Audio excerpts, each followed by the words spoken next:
Well, let's talk a little bit about scams and how to tell.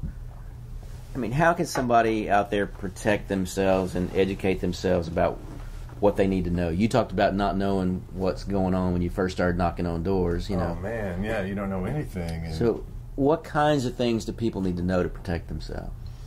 God, that's so case by case. Trust your gut is a big one. Do not ignore obvious character flaws. If the person is a flaming, can't stand up alcoholic on Tuesday at noon when he's meeting with you and you're a prospective, he's trying to get something from you or wants you to pay him, no, don't overlook that. He's that guy. You know, I mean, just believe it when someone tells you who they are, is one thing. I'm troubled a little bit by people charging a lot of money when their track record is fairly cold. I come across that kind of a lot.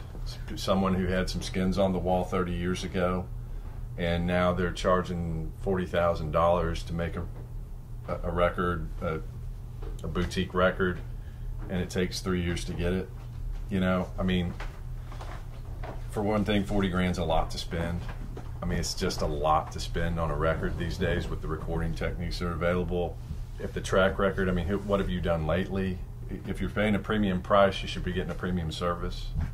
God, what else? I mean, you know, I mean, are there things like knowing what a demo should cost? Yeah, that there are average prices out there. Yeah, so a demo is going to cost between let's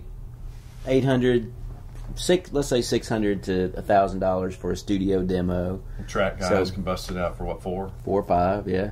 So if somebody's wanting to charge you $2,500 for a demo, you can. The obvious question should be why. I mean, are you bringing in the Nashville String Machine? Right. Because you could pay for that with $2,500. Right.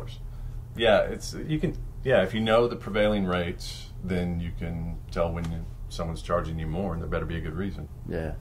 And what about, like, in contracts, have you seen really scammy, kind of shady things in contracts? One thing that tips me off right off and just scares me is when I read a contract that's completely one-sided.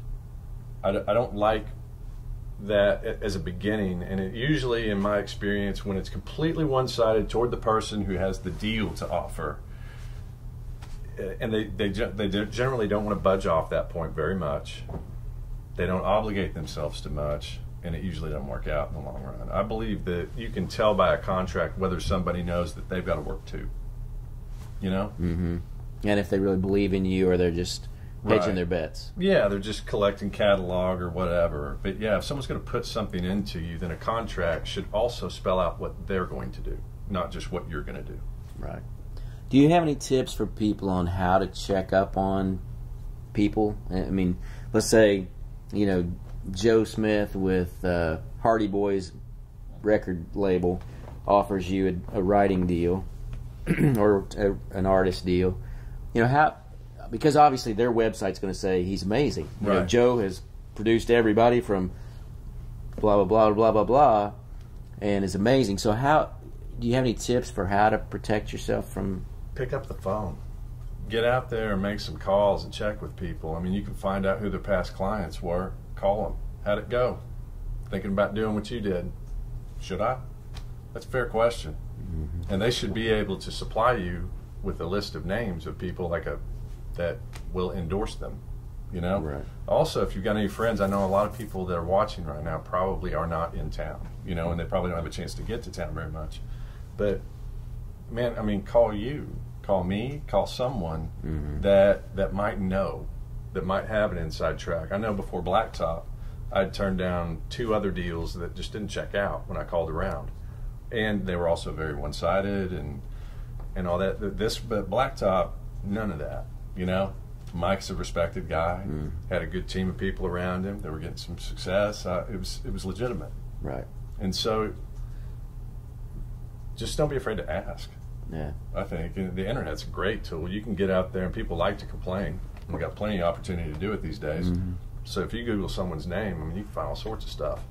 And if all their references have the same last name as they do, that Right. could be shady. Yeah, that could be. Maybe. Yeah, I mean, I think a lot of songwriters are so we hear no so many times that when we finally hear a yes, it's like, okay, will you marry me? You know what I mean? What do you want? What can I give you? House, the car, Right. and you have to really take a step back. And like you said, if you're thinking about a contract with someone, that's a long-term relationship of some sort, even if it's a single song deal that's 1 or 2 years, whatever.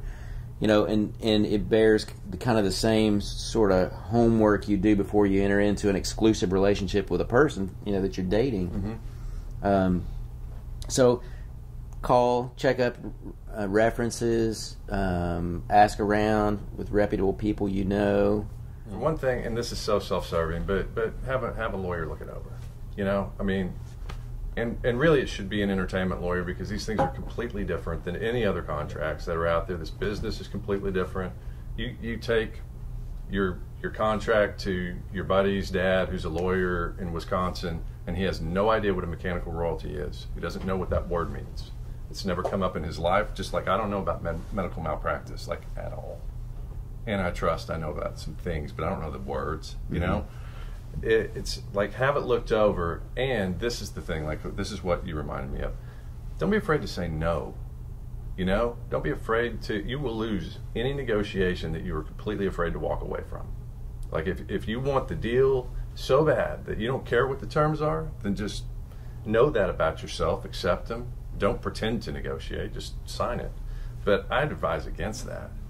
Think enough of yourself to bet on your future. There no opportunity is the last one. There's always something else around the bend, and if you tie yourself into a bad deal today, you will not have a chance to get that good one. So I just think, get a lawyer and also maybe listen to them.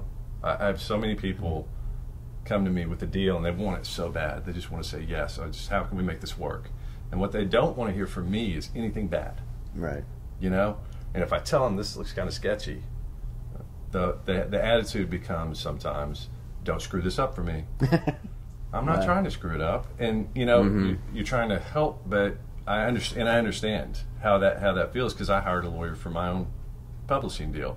Right. And I did that to him a little bit, like, man, I want this. And so that's it. Don't be afraid to say no.